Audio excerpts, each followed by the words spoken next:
নির্বাচনী রাজনীতিতে অর্থনীতি বরাবরই তুরুপের তাস। দেশের মানুষের পকেটের টাকা এবং দেশের বাজেট এই দুয়ের মেলবন্ধনেই অনেকটাই নির্ধারিত হয় আগামীর ক্ষমতা। ভোট যখন ব্যালট পেপারে আঙুলের ছাপ পড়ে তখন তার পেছনে কতটা কাজ করে জিডিপির গ্রাফ আর কতটা কাজ করে সাধারণ মানুষের পকেট, তার অনেকটাই হিসাব আমাদের করতে হয়।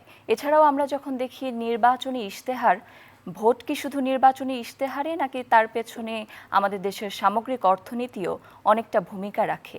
এই সব কিছু নিয়েই আমরা কথা বলবো। আমরা দেখব দেশের অর্থনীতিতে রাজনীতি বেশি ভূমিকা রাখছে নাকি দেশের রাজনীতি পরিবর্তন করছে অর্থনীতির ভাগ্যলিপি। এই সব কিছু নিয়ে আজকে কথা বলবো। আপনাদের সকলকে সাদর আমন্ত্রণ জানাচ্ছি চ্যানেল আয়ের পর্দায় রাউন্ড টেবিলের আজকের আয়োজনে, এবং আপনাদের সঙ্গে রয়েছি আমি ইফাতেরা ইরা। এবং আজকে এই সব কিছু নিয়ে কথা বলার জন্য স্টুডিওতে আমন্ত্রিত অতিথি হিসেবে আমাদের সঙ্গে যুক্ত হয়েছেন ডক্টর জামাল উদ্দিন আহমেদ, সাবেক চেয়ারম্যান জনতা ব্যাংক ও সাবেক সাধারণ সম্পাদক বাংলাদেশ অর্থনীতি সমিতি। আমাদের সঙ্গে আছেন আব্দুল মান্নান খান, পরিচালক Madhumati bank PLC, chairman mango group of industries, এবং আমাদের সঙ্গে রয়েছেন doctor AKM Waresul Karim, dean school of business and economics, north south university. আপনাদের তিনজনকে স্বাগত জানাচ্ছি এবং ধন্যবাদ জানাচ্ছি আমাদের আজকের আয়োজনে আসবার জন্য। আমরা শুরুতেই যেমনটি বলছিলাম, নির্বাচনে অর্থনীতির প্রভাব। বর্তমানে আমরা দেখছি মূল্যস্ফীতি কমলেও দেশের কর্মসংস্থান এবং বিনিয়োগের ক্ষেত্রে অনেকটাই অস্থিরতা এবং অনেকটাই অস্থিতিশীলতা। এই সব কিছু নিয়ে আপনাদের সঙ্গে কথা বলবো। শুরুতেই ডক্টর জামাল উদ্দিন আহমেদ, আপনার কাছে যেতে চাই। আমরা দেখেছি জনতা ব্যাংক সহ বিভিন্ন ব্যাংকে হলমার্ক কেলেঙ্কারি, নানান ধরনের কেলেঙ্কারি, এই সকল যেই কেলেঙ্কারিগুলি রয়েছে এগুলো আমরা বর্তমান সময়ের কথা যদি চিন্তা করি, নির্বাচনের হলফনামা, ব্যাংকগুলির আসলে কাঠামোগত কি পরিবর্তন দরকার এবং কেন আসলে এই কেলেঙ্কারিগুলি সম্ভব হয়, কিভাবে সম্ভব হয়? এটা একটা ইন্টারেস্টিং পয়েন্ট আপনি তুলছেন। সেটা হলো যে ব্যাংক থাকলেই কেলেঙ্কারি হবে, এটাই স্বাভাবিক। সারা বিশ্বব্যাপী এটা হিস্ট্রিক্যালি বহু দেশে বিভিন্ন সময় হয়েছে। বিষয়টি অবধারিত। ইয়েস, অবধারিত। এবং সেখানে আপনি যদি those who run the show and রাষ্ট্র পরিচালনায় যদি যে সমস্ত গেট কিপিং এজেন্সিগুলো আছে তাদের যদি সঠিক নির্দেশনা না থাকে তাহলে এটার সুযোগ বেড়ে যায়। বিচারহীনতার সংস্কৃতি আমাদেরকে কাবু করে ফেলছে, এবং সেই ক্ষেত্রে আপনার যারা আইন আছে, আইনের পালন হচ্ছে না। তো এটা হিস্ট্রিক্যালি বাংলাদেশ স্বাধীন হওয়ার পর থেকে এই পর্যন্ত এখন আমরা দেখে আসছি। আমরা তো যুদ্ধের সময় ক্লাস 7-এ পড়ি, সেই 71 সাল থেকে আরম্ভ করে যদি দেখি যে আপনি যেটা বললেন যে নির্বাচন, আপনাদের যে ইস্যু, নির্বাচনটা মূলত গরিব দেশে যখন হয় তখন মানুষের দেশের উন্নতির জন্য আপনার অর্থনৈতিক ইয়েটা প্রায়োরিটি পায় এজেন্ডাতে, ইলেকশন এজেন্ডাতে। এবং আপনি দেখেন 1970 সালে যে নির্বাচন, সেটা হলো দুই অর্থনীতির যে ইয়েটা, মানে আমরা কেন গরিব, তারা কেন ধনী, এই বৈষম্যের শিকার বলেই কিন্তু ইস্ট পাকিস্তানের লোক আপনার নির্বাচনী এজেন্ডা, যারা এই পক্ষে ছিল তারা এই নির্বাচনী এজেন্ডাতে এটাকে নিয়ে আসছে। তারা বলছে যে আমরা এখানে বৈষম্য দূর করব। সে প্রতিটা ইলেকশনে এখন রাজনৈতিক দল যারা অংশগ্রহণ করেন ইলেকশনে, তাদের প্রত্যেকেই কিন্তু আপনার ওই দায়িত্বটা আসে। এবং তারা কি করবে, অর্থনৈতিক কর্মসূচি কী, শিক্ষা বিষয়ক কর্মসূচি কী, তারপরে জ্বালানি বিষয়ক কর্মসূচি কী, এই সমস্ত জিনিস ইলেকশন এজেন্ডাতে তারা আইটেম হিসেবে আনবে। আনার পরে দেশের মানুষকে দেখাবে যে ওনার দল আমার দল, আমরা কারটা সবচেয়ে ভালো, পাবলিক উইল জাজ। এবং সেখানে দেখা যাবে যে তাদের ছেলে মেয়েদের পড়াশোনার জন্য যদি ভালো পরিবেশ সৃষ্টি করবে, এই ধরনের আশ্বাস থাকে, তখন মানুষ কিন্তু আস্থাশীল হয় তাদের প্রতি। ইকোনমিক ফ্রন্ট থেকে বলেন, ফরেন পলিসি ফ্রন্ট থেকে বলেন, তারপরে ব্যাংকিং ব্যবস্থার সম্বন্ধে বলেন, স্টক মার্কেটের ব্যবস্থা সম্বন্ধে বলেন, মুদ্রানীতি সম্বন্ধে বলেন, তারপরে আপনার বৈদেশিক নীতির মধ্যে আপনার ধরেন আমরা যেহেতু গরিব দেশ, আমাদেরকে কিন্তু ওইটা যে আপনার যে বিদেশে যে লোক পাঠানো, রেমিটেন্স আনা, এটার রাস্তাটা যাতে প্রশস্ত হয় সেটা করার জন্য, আর টাকা যাতে ইললিগালি দেশ থেকে পাচার করতে না পারে সেটার জন্য আইনি ব্যবস্থা, আইনি সুরক্ষা, এগুলোকে প্রণয়ন করা এবং বাস্তবায়ন করা। যদি আমি আইন আছে মানল না, তাহলে এটা হলো বিচারহীনতার সংস্কৃতি। ইন দ্যাট কেস আপনাকে ধন্যবাদ। আমরা আবার ফিরবো আপনার কাছে। আমি এবারে আসছি আব্দুল মান্নান খান আপনার কাছে। নির্বাচনের আগে আমরা নির্বাচনী হলফনামার কথা বলছিলাম এবং বেশ কিছু খেলাফি ঋণের বিষয়ও আমরা দেখি। এই নির্বাচনী ব্যবস্থা এবং নির্বাচনের আগে খেলাফি ঋণ কমানোর জন্য ব্যাংকের পক্ষে কি ব্যবস্থা নেওয়া সম্ভব হলে কতটা সম্ভব নাকি অসম্ভব? শুনেন, জামাল উদ্দিন সাহেব, জামাল ভাই বলতেছিলেন যে ব্যাংক যেখানে আছে সেখানে কিছু অপসংস্কৃতি ঢুকে যায়। তো যেহেতু বাংলাদেশের ব্যবসার রাজনীতির সাথে যারা জড়িত তাদের বেশিরভাগই কোনো না কোনোভাবে ব্যবসার সাথে জড়িত, আর ব্যবসাতে লাভ ক্ষতি আছে, কখনো ভালো যাবে কখনো খারাপ যাবে। ব্যাংকে কিভাবে ক্লাসিফাইড হয়, তার ব্যবসাটা যখন খারাপ হয় তখন সে ক্লাসিফাইড হয়। তো আমি ব্যক্তিগতভাবে মনে করি এই ব্যাংকের সাথে রাজনীতির এই জড়িত করাটা ঠিক না, কারণ ব্যবসা করতে যে সে কোনো না কোনোভাবে ক্ষতির সম্মুখীন, কিন্তু সে রাজনৈতিকভাবে হয়তো খুব ভালো লোক হইতে পারে, ভালো একজন অ্যাডমিনিস্ট্রেটর হইতে পারে, পলিসি মেকার হইতে পারে। সুতরাং এইটাকে রেখে আমরা কিছু ব্যাংকের এই ক্লাসিফিকেশন লোন আদায় করতে চাই, এই সংস্কৃতির থেকে আস্তে আস্তে চলে আসতে হবে। অ্যাট দ্য সেম টাইম আমি ব্যক্তিগতভাবে বিশ্বাস করি রাজনীতির সাথে ব্যবসার একটা দেয়াল টানা দরকার, কারণ এখন সব রাজনীতিবিদই ব্যবসা করতে চায়, আবার সব ব্যবসায়ীও রাজনীতি করতে চায়। এই সংস্কৃতির থেকে বের হয়ে আসতে হবে। তো আমি ব্যক্তিগতভাবে মনে করি সামনে যে নির্বাচনটা আছে আমাদের জন্য জাতীয় জীবনে এবং আমাদের অর্থনৈতিক জীবনে খুবই ইম্পর্টেন্ট, কারণ গত কয়েক বছর যাবতীয় অর্থনীতি একটু স্লো আছে। সেটা হলো যুদ্ধের কারণে এবং আমাদের বৈশ্বিক তেলের দাম বৃদ্ধির কারণে বাংলাদেশের অর্থনীতি একটু স্লো আছে, ইনভেস্টমেন্ট কমে গেছে। সামনে যে নির্বাচনটা আছে সেই নির্বাচনে পরে যেই গভর্নমেন্ট আসুক না কেন, আমি ব্যক্তিগতভাবে মনে করি they will come with a long term strategy এবং অর্থনীতি আবার চাঙ্গা হবে। কারণ আমাদের একটা মধ্যবিত্ত শ্রেণী তৈরি হচ্ছিল যেটা, সেইটা যদি আরও ফাস্টার হয় ডেফিনেটলি অর্থনীতির অবস্থা আমরাও ভালো হবে। ইতিবাচক প্রত্যাশায় রাখতে চাই সবসময়। আমি যেতে চাই AKM ওয়ারিসুল করিম আপনার কাছে। নির্বাচনের আগে আসলে প্রত্যেকটি রাজনৈতিক দল চমকপ্রদ সব ইশতেহার দিয়ে থাকেন আমাদেরকে। আমরা সামষ্টিক অর্থনৈতিক যে নির্দেশকগুলি রয়েছেন, ম্যাক্রো ইকোনমিক ইন্ডিকেটর, সেই ইশতেহারগুলো আসলে এই সকল সামষ্টিক অর্থনৈতিক ইন্ডিকেটরের সাথে তুলনা করলে কতটুকু আসলে বাস্তবসম্মত বলে আপনি মনে করছেন? আপনি যে প্রসঙ্গ বলেছেন ভেরি ইম্পর্টেন্ট, কারণ নির্বাচন যেহেতু এসছে, নির্বাচন আসলেই আমরা দেখি ইশতেহার অবশ্যই অনেকগুলো মানে ambitious, in most of the cases তারা অ্যাম্বিশাস, উচ্চাভিলাষী বিভিন্ন প্রমিস তারা করে থাকেন এবং মনে করেন যে ভোটাররা শুনতে চায়। আমরা তো স্বপ্নবিলাসী হিউম্যান বিইংস মানেই আমরা বলা হয় না যে আশা তার একমাত্র ভেলা। এখন কারেন্ট সিচুয়েশন বা পাস্ট যাই হোক না কেন, ভবিষ্যৎ যদি ভালো হয় তাহলে মানুষ দে ফিল গুড, তারা আস্থা রাখতে চায়। এবং অবশ্যই আমি মনে করি রাজনৈতিক দলগুলোও তারা নিশ্চয়ই ভালো উদ্দেশ্যেই হয়তো দিয়ে থাকেন, তারা মনে করেন যে এই জিনিসগুলো করা সম্ভব।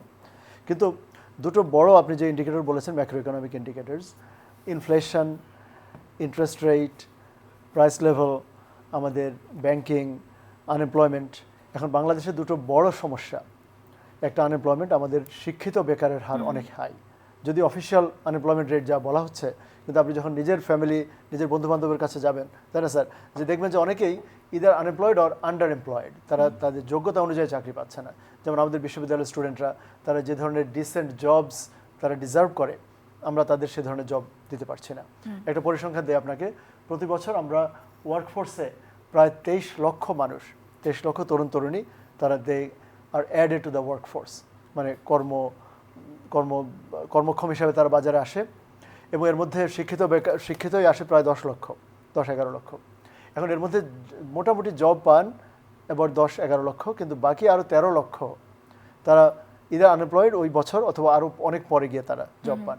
আমি মনে করি 23 লক্ষ মানে তরুণ তরুণীর মধ্যে 23,000ও কিন্তু ডিসেন্ট জবস নেই, decent jobs, highly paid or at least যেগুলোতে আপনি সম্মানজনক একটা জীবন যাপন করতে পারেন। যেমন ধরুন বিসিএস আমরা 3 থেকে 4 হাজার, আর বিভিন্ন ব্যাংক ম্যানেজমেন্ট ট্রেনিং অফিসার্স কয়জন নেয়, ভালো ভালো ব্যাংকগুলো 30-35, খুব বেশি হলে কেউ 60-70। তাহলে যোগ করলে আমি যোগ করে দেখেছি যে 23 লক্ষের জন্য 23,000টাও ভালো জব নেই। তো 10 লক্ষ মানে আমরা হয়তো ফুড প্যান্ডা, ফুড ডেলিভারি এটাকেও জব মনে করি, দোকানের মানে সেলসম্যানশিপ, বাইং হাউসের কাজ যেগুলো, বা কোনো কোনো গার্মেন্টসে, যেগুলো আসলে সোশ্যাল স্ট্যাটাসে খুব বেশি তাদের ভূমিকা স্ট্যাটাস, রাখছে। হ্যাঁ, স্পেশালি তার এডুকেশনাল কোয়ালিফিকেশনের সাথে, ধরুন মাস্টার্স, MBA, BBA বা ডাক্তার, ইঞ্জিনিয়ার, মানে এগুলোর সাথে যায় না। স্পেশালি পলিটেকনিকগুলো থেকে যে ইঞ্জিনিয়াররা বেরোন তারা 15,000 টাকারও জব পান না। ইটস এ মিসম্যাচ, এটা মিসম্যাচ। হ্যাঁ, ইটস এ বিগ মিসম্যাচ। যে কজন চাকরি পাচ্ছে সেখানেও তারা তাদের যোগ্যতা অনুযায়ী পাচ্ছেন না। আবার ইন্ডাস্ট্রি বলছে, স্যার হয়তো এটা আমার সাথে ভাউচ করবেন, যে যারা এমপ্লয়ার তারা বলছেন আমরা আমাদের যেই স্কিলগুলো, যে স্কিল সেট আমরা চাই, যেমন আপনাদের চ্যানেলে আপনারা যে ধরনের, মানে আমাদের মিডিয়া কমিউনিকেশনস অ্যান্ড জার্নালিজমের স্টুডেন্টদের কাছে যেই স্কিল সেট আপনারা চান, আপনারা বলবেন যে না স্যার আপনারা সবসময় কিন্তু সে ধরনের স্কিল লেভেল আমাদেরকে সাপ্লাই দিতে পারছেন না। তাই না, যে ধরনের নার্স আপনি চান, যে ধরনের অপারেটর আপনি চান, বা মানে মেশিন অপারেটর সে পাচ্ছেন না। সো আমাদের প্রবলেম অনেক দিকে। যাই হোক, let me come back to elections. এখন ইশতেহার আপনি এবারও ভালো ভালো কথা দেখবেন, যে আমরা আনঅফিসিয়ালি অলরেডি দেখতে পাচ্ছি যে 18 মাসে 1 কোটি মানে জব আমরা ক্রিয়েট করব। তারপর 1 লক্ষ নার্স, মানে 1 লক্ষ হেলথ স্বাস্থ্যকর্মী আমরা সারা দেশে এমপ্লয় করব। আমি জানি না এগুলো কতটা বাস্তবসম্মত।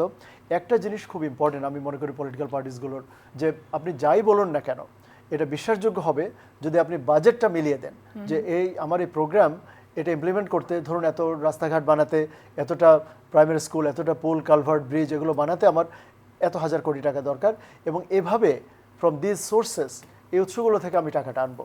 ট্যাক্স কত বাড়বে, VAT কত বাড়বে, বা মানে আপনি কিভাবে বরোয়িং কত করবেন। কারণ আমরা গত সময় দেখেছি যে কোনো কোনো বছর ইভেন 76,000 কোটি টাকা ছাপানো হয়েছে। সো এই টাকা ছাপিয়ে যখনই আপনি উন্নয়ন কাজ বা বেতন দিতে থাকবেন, গভর্নমেন্টের যে রিভলভিং অপারেটিং এক্সপেন্সেস, সেখানে দেখা যাবে it will contribute hugely to মানে একটা ইনফ্লেশন। সামগ্রিক ইমব্যালেন্স আমরা তাতে দেখতে ইমব্যালেন্স, পাই। হ্যাঁ, এক তো ইমব্যালেন্স হবে, আর দ্বিতীয় এতে করে হবে যে ইনফ্লেশন, জিনিসপত্রের দাম বেড়ে যাবে। সো আপনাকে খুবই মানে ইটস নট ইজি অ্যাকচুয়ালি, মানে একটা ইকোনমি চালানোর, একটা ফ্যামিলি চালানোর মতোই, বাট মাচ বিগার। সো আপনাকে ওই যদি হিসাব মিলানো যায় তাহলে রেসপন্সিবল প্রমিস করা, পলিটিক্যাল পার্টিসগুলোর উচিত হবে যে প্রয়োজনে আন্ডার প্রমিস করা এবং ওভার ডেলিভার করা। তাহলে আপনি ইউড বি ম্যানেজিং এক্সপেকটেশনস। আশা করছি আপনার পরামর্শ আমাদের রাজনৈতিক দলের যারা রয়েছেন তারা I hope so. গুরুত্বের সঙ্গে দেখবেন। Thank you. আমরা আবারও ফিরে আসছি ডক্টর জামাল উদ্দিন আহমেদ আপনার কাছে। আমরা বিভিন্ন সময় অর্থনৈতিক বিভিন্ন সংকটের মধ্য দিয়ে যাচ্ছি, এবং আমরা দেখেছি গত বছর আমরা LDC উত্তরণ নিয়ে ব্যবসায়ী মহল থেকে অনেক ধরনের কথাবার্তা শুনেছি, এবং ব্যবসায়ীরা অনেক সময় অভিযোগ করছেন তারা LC খুলতে পারছেন না, ডলার সংকট, রিজার্ভ সংকট, এরকম নানান ধরনের সংকট। এই সংকটগুলি থেকে আসলে উত্তরণের জন্য কোনো রোডম্যাপ আসলে যারা ব্যাংকিং সেক্টরে আছেন তাদের খোঁজা উচিত কিনা, এবং খুঁজলে সে রোডম্যাপটা আসলে কেমন হওয়া উচিত?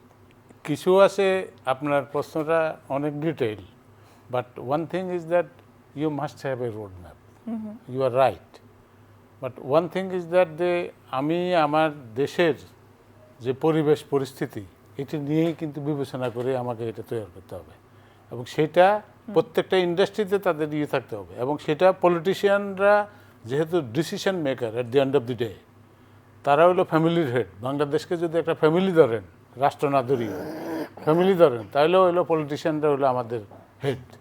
তো সেই হিসাবে তাদের সেই ভিশনটা থাকা উচিত, এবং তারা কিভাবে তাদের স্টক মার্কেটের প্রবলেম সলভ করবে এটা তাদের ইলেকশন এজেন্ডাতে আসা উচিত, এবং ইউ শুড আস্ক এভরিওয়ান, পলিটিশিয়ানও তো আসে এখানে, আসার সময় তো ওনাদেরকে জিজ্ঞাসা করা উচিত যে আপনি স্টক মার্কেটের ইয়েটা কী। যেমন আমাদের বন্ড মার্কেট আপনার কম্পেয়ার টু আদার কান্ট্রিজ, আমরা চলছি ব্যাংক বেসড ইকোনমি দিয়া। ব্যাংক বেসড ইকোনমি দিয়া কিন্তু বেশি দূর আপনি যাইতে পারবেন না, ইউ ক্যানট গো। এবং সেটা দেখতে হবে যে মানে 1997-98 সালে যে কারেন্সি ক্রাইসিস হলো ইস্ট এশিয়াতে, সেই ইস্ট এশিয়ার কারেন্সি ক্রাইসিস তারা ওভারকাম করছে উইদিন 2 to 3 years। কীভাবে? তারা মানে বিদেশিরা যে ইনভেস্টটা করছে, দেশের অবস্থা যখন খারাপ তখন এই ইনভেস্টমেন্টের টাকা উঠেই নিয়ে গেছে, যেই কারণে থাইল্যান্ডে একটা পার্টিকুলার ডেটে 1998-এ জুলাইয়ের দিকে, কোনো একটা তারিখটা এক্স্যাক্টলি আমার মনে নেই, 1.5 দিনের রিজার্ভ টাকা ছিল ইম্পোর্ট করার জন্য, 1.5 দিনের। সেই দেশ তারা তখন আপনার তাদের পলিসি চেঞ্জ করি তখন তারা গুলোকে অন্য ইয়েতে গেল, লোকাল কারেন্সি বন্ডে চলে গেল। বন্ড ইস্যু করে দিয়া আপনার দেখা গেল যে তারা ফরেন কারেন্সি ওরা সবসময় কিন্তু থাকবে না, কিন্তু আপনার তো বিজনেস চালাতে হবে। তাহলে আপনি এই বন্ড মার্কেট ডেভেলপ করে তারা কিন্তু ইন্দোনেশিয়া, মালয়েশিয়া, সিঙ্গাপুর, তারপরে হংকং, তারপরে আপনার এই কোরিয়া, এরা কিন্তু দে রিকভার্ড। এবং এই সমস্ত দেশের যে কাহিনীগুলা, এই কেস স্টাডিগুলো আমি মনে করি যে ইউনিভার্সিটিগুলা ও কেস স্টাডি হিসাবে করানো উচিত, এবং অ্যাট দি সেম টাইম আমাদের পলিটিশিয়ানদের ট্রেনিং হওয়া উচিত।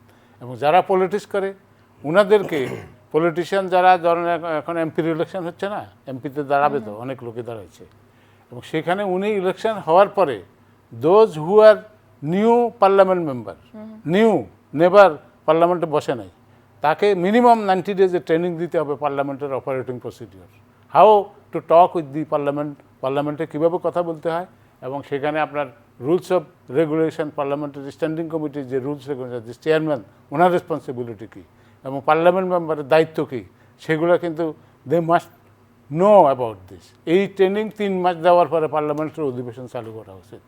সেই ট্রেনিংটা পলিটিক্যাল পার্টিগুলো should organise with the experts, যারা আপনার আগে যারা ছিল ওনারা এসে বক্তৃতা দিল। আমরা দক্ষ মানুষ নিয়েই আসলে এগিয়ে যেতে চাই। আপনাকে ধন্যবাদ। আমরা আবারও ফিরে আসছি আব্দুল মান্নান খান আপনার কাছে। আমরা দেখেছি সম্প্রতি যেই স্মার্ট রেটে সুদের হার যেটি আমরা দেখছি, এটি আসলে বাড়ানো হচ্ছে। এর ফলে কি আসলে নির্বাচনী এই বছরে যারা ক্ষুদ্র ঋণ নিয়ে ব্যবসা করতে চান তাদের প্রতি একটা চাপ সৃষ্টি করছে না? আপনার এই প্রশ্নে আসার আগে আমি 2টা বিষয়ের অবতারণা করতে চাই। আমাদের ডিন সাহেব যে প্রসঙ্গটা তুললেন যে ইনভেস্টমেন্ট না হইলে হবে না, কর্মসংস্থান হবে না। বাংলাদেশে 2ভাবে ইনভেস্টমেন্ট হয়, একটা হলো সরকারি সেক্টর, সরকার ইনভেস্ট করে, আর একটা হলো প্রাইভেট সেক্টর ইনভেস্ট করে। বাংলাদেশের ইকোনমির যে সাইজ, সেই সাইজ অনুযায়ী সরকার 90 to 20% হ্যান্ডেল করে, 80% হ্যান্ডেল করে কিন্তু প্রাইভেট সেক্টর। তো আপনি 2 জায়গাতেই যাতে ইনভেস্টমেন্টটা হয়, সরকারের পলিসিতে সেটাই আনতে হবে। কারণ মেজরিটি জব জেনারেট করে, কর্মসংস্থান তৈরি করে হলো প্রাইভেট সেক্টর, কারণ 80% তার কাছে। সুতরাং আমাদের পলিসিগুলো সেইভাবে হওয়া উচিত, অ্যান্ড বিজনেস ট্রানজ্যাকশন যাতে স্মুথ হয়।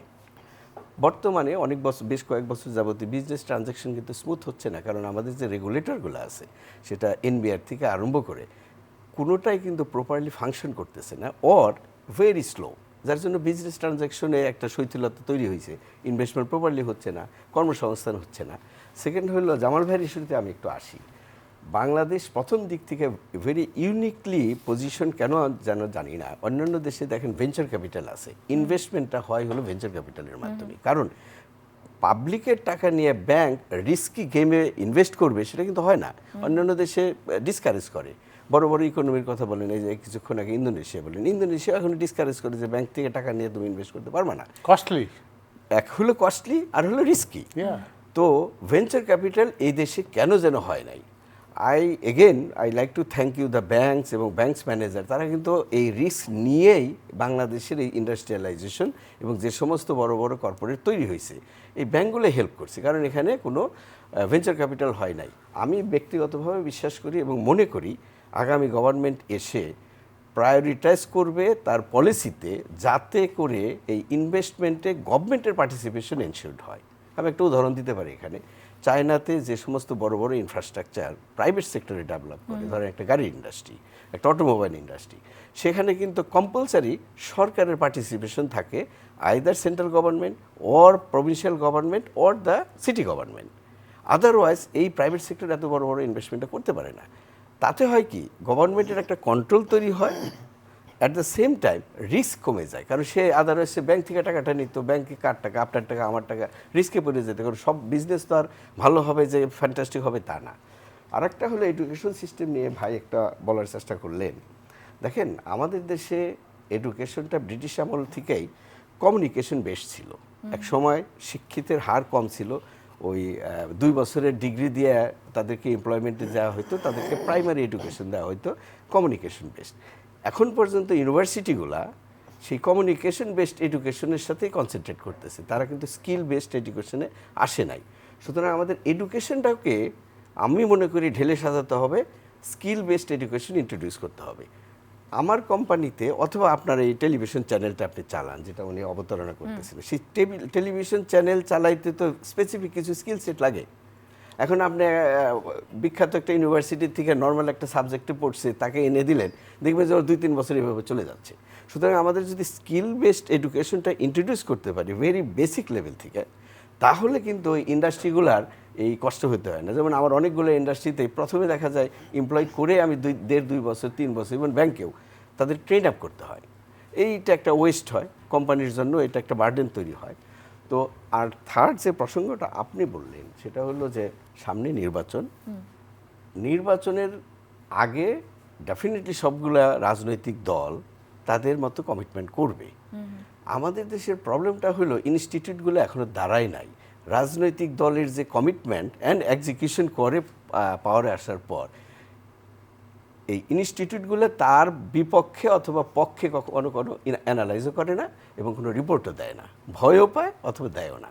তো আমি ব্যক্তিগতভাবে মনে করি ওনারা আছে, শিক্ষক আছে, উচিত হলো এখানে স্ট্রং ইনস্টিটিউট তৈরি করা। অ্যান্ড গভর্নমেন্টের যে সমস্ত ইনস্টিটিউটগুলো আছে, রেগুলেটর আছে, তাদেরকে স্ট্রেংথেন করা, তারা যাতে তার মধ্য থেকে বসেই অর্থনৈতিক, সামাজিক এবং রাজনৈতিক বিভিন্ন সমালোচনা করতে পারে, সো দ্যাট মানুষ জানতে পারে কোনটা একটা ঠিক কোনটা ঠিক অথরিটি না। তৈরি করা, এবং সব জায়গাতেই আমরা দেখছি আসলে স্কিল, পলিসি এবং ইমপ্লিমেন্টেশন, এই তিনটার একটা কোলাবোরেশন খুব বেশি একটা জরুরি হয়ে একটা ব্রিজিং হওয়া দরকার। আমরা আমি ব্যক্তিগতভাবে একে মনে করি। মুয়ারিসুল করিম আপনার কাছে ফিরে আসছি। আমরা দেখছি আসলে কর্মসংস্থানের দিকটা খুবই বেশি ঝুঁকিপূর্ণ হয়ে উঠেছে বাংলাদেশে, এবং শিক্ষিত বেকার আসলে একটি সমাজের, একটি দেশের জন্য বোঝা। তো সেক্ষেত্রে এই যে কর্মসংস্থানের অপ্রতুলতা এবং রাজনৈতিক একটা অনিশ্চয়তা আমরা বর্তমান বাংলাদেশে দেখছি, সেক্ষেত্রে আসলে দুর্বলতাটা কোথায়? আমাদের সামনে নির্বাচন বা নির্বাচন ছাড়াও মানে বাংলাদেশের এখন যে যে ইকোনমিক কন্ডিশন, সেটা অপরচুনিটিজ আর মানে হিউজ। আমাদের পটেনশিয়াল আছে, ভেরি ব্রাইট মানে ইয়াং জেনারেশনস আছে। আমি আপনাকে একটা কথা বলি, এই মুহূর্তে আমি দুটা বড় প্রবলেম দেখি। একটা হচ্ছে আমাদের দেশের গভর্নমেন্ট ডেট, মানে সভরিন ডেট বলি আমরা যাকে, সরকারি ঋণ, তার পরিমাণ হচ্ছে প্রায় 21 লক্ষ কোটি টাকা। আপনি দেখুন, কম্পারেটিভলি বোঝার জন্য সুবিধা হবে যে টোটাল ব্যাংকিং সিস্টেমের মানে 61টা ছিল, এখন 57টা ব্যাংক। 57টা ব্যাংক মিলে তারা সবাই মিলে যা লোন দিয়েছে সেটার পরিমাণও কিন্তু 21 লক্ষ কোটি না, তারা 18 থেকে 19 লক্ষ কোটি টাকা। মানে এটা অনেকে Interesting. জামাল ভাই, অনেকে কম্পারিজনটা করে না যে আপনি ধরুন সোনালী, জনতা, রূপালী, অগ্রণী, পূবালী, সিটি, ব্র্যাক, ডাচ বাংলা, মানে এত বড় বড় bank, Islami bank being one of the largest, এই সবগুলো ব্যাংক মিলে লোন দিয়েছে স্যার ব্যাংকিং সিস্টেমের, তাদের লোনের পরিমাণ হচ্ছে 19 লক্ষ কোটি টাকা। আর আমাদের মাননীয় সরকার বা আমাদের জনগণের ঘাড়ে 21 লক্ষ কোটি টাকার একটা ঋণ এখন আমাদের বোঝা আছে। এই বোঝার একটা বড় প্রবলেম, মাইক্রো ক্রেডিটের কত আছে এর মধ্যে যে 27 লক্ষ নাকি মাইক্রো ক্রেডিটের লোন আছে ব্যাংকিং সেক্টরের কাছাকাছি। আগে জানতাম 16 লক্ষ কোটি টাকা। ক্রেডিটই অবস্থা। আমি ওই ব্যাপার আপ টু ডেট না। যাই হোক, এখন 16 লক্ষ কোটি টাকা শুনেছিলাম। মাইক্রো ক্রেডিট বা ব্যাংকিং সিস্টেমের এই যে লোন, এটা সুদ তো আমরা দেই, মানে যারা বড়োয়ার, এটা সরকারকে দিতে হয় না বা ট্যাক্স পেয়ারকে দিতে হয় না। এটাও কিন্তু ওনাদের কস্ট অফ ডুইং বিজনেস অনেক বাড়িয়ে দেয়। সো এবং মাইক্রো ক্রেডিটের সেটা যদি স্মল বড়োয়াররা, তাদের উপর যদি আপনি হাই ইন্টারেস্ট, যেমন জামাল ভাই বললেন, এটা যদি সত্যি হয়, তাহলে এই মাইক্রো ক্রেডিটে কিন্তু interest rate is even higher than conventional bank. 24%, সেখানে 24, অনেকে বলে আরো বেশি, 27, কখনো কখনো 36ও শুনেছি। তো এটা তো মানে এটা আনবিয়ারেবল একটা মানে সিচুয়েশন, যে আপনি একটা হাঁস মুরগি পালন করে আপনি বছরে যদি 100 টাকা, 26-27 টাকা মিনিমাম সুদ দিতে আছে, এটা আসুন। So cost of doing business, actually cost of living, মানে বেঁচে থাকারই কস্ট অনেক দুর্বিষহ হয়ে যাচ্ছে। আচ্ছা, কিন্তু সরকারি ঋণের একটা বড় প্রবলেম হচ্ছে সেটার সুদ গত অর্থ বছরে বাজেটে দেখবেন 1,30,000 কোটি টাকা, মানে the largest sector of budget expenditure, budget allocation হচ্ছে অন মেকিং ইন্টারেস্ট পেমেন্টস, মানে আপনি সুদই দিচ্ছেন 1,30,000 কোটি টাকা। তারপর সরকারি প্রায় 12-13 লক্ষ কর্মকর্তা কর্মচারী, ওনাদের বেতন ভাতা মাত্র 70-72 কোটি টাকা, তার প্রায় দ্বিগুণ। এটা কোনো ফ্যামিলি হলে কিন্তু সে ব্যাংক্রাফ্ট হয়ে যাবে, যে তার সংসার চালানো, বাসা ভাড়া, বাজার, মানে বাচ্চাদের পড়ালেখা, গাড়ি বাড়ি, এগুলো মেনটেন্যান্সের চেয়েও বেশি যদি তার ঋণের সুদ দিতে হয়, ধরুন বাড়ির মর্গেজ, গাড়ির মর্গেজ।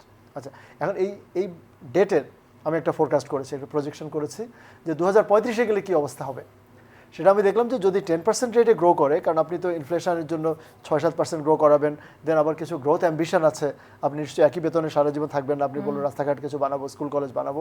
সো 10%-এ গ্রো করলে এর পরিমাণ 10 বছরের মাথায় গিয়ে হয় 49 লক্ষ কোটি টাকা। Huge. আর এরপর যদি আবার 7%-এ গ্রো করে, দেন অ্যানাদার 15 ইয়ার্স, মানে 2050-তে 2050-এ গিয়ে এটার পরিমাণ হবে 149 এবং এর লক্ষ কোটি প্রতিফলন টাকা। আমরা এইচডিআই তেও হ্যাঁ, দেখতে এখন পারবো। জি, এটার সুদ আমরা দিতে পারবো না, কারণ অনেকগুলো গভর্নমেন্ট বরোয়িংয়ের তারা বন্ড ইস্যু করে অথবা ব্যাংকিং সিস্টেম থেকে করে। বন্ড ইস্যু করে আমরা অ্যাজ হাই অ্যাজ 12.92% দেখেছি, মানে 12-13% সুদে আপনি লোন নিচ্ছেন। কমার্শিয়াল স্যাররা তো মানে যখন বিজনেস, আপনি যদি ব্যাংকের বাইরে গিয়ে আপনি যদি ওই যে আপনার গ্রুপ, মানে যেটা আপনি চেয়ারম্যান, অ্যাজ এ গ্রুপ যখন আপনি বড় করবেন, আপনি তো 16-17% ইন্টারেস্ট পে করছেন। So very high. এখন এই পরিমাণ বন্ডের উপরই তারা 13%। এই কারণে কি হয়েছে, কালকে দেখলাম যে ব্যাংকগুলোর এরকম কতগুলো মজার প্যারাডক্স তৈরি করেছে। ব্যাংকের লার্জেস্ট ইনকাম হচ্ছে from interest on bond, government bond purchase সরকারের করতেছে। সাথে মানে ব্যবসা করছে। আচ্ছা, 1 নম্বর গেল সভরিন ডেট। 2 নম্বর এরা বড় প্রবলেম হচ্ছে নন পারফর্মিং লোন। ওই যে 18 লক্ষ বা 19 লক্ষ কোটি টাকা যে লোন দিলাম, তার মধ্যে এই মুহূর্তে প্রায় 6.5 লক্ষ কোটি টাকা, 6.44 ট্রিলিয়ন, 6.5 লক্ষ কোটি টাকা হচ্ছে মোটামুটি অনাদায়ী বলবো না, বাট নন পারফর্মিং, মানে কাইন্ড অফ ডাউটফুল, সন্দেহজনক।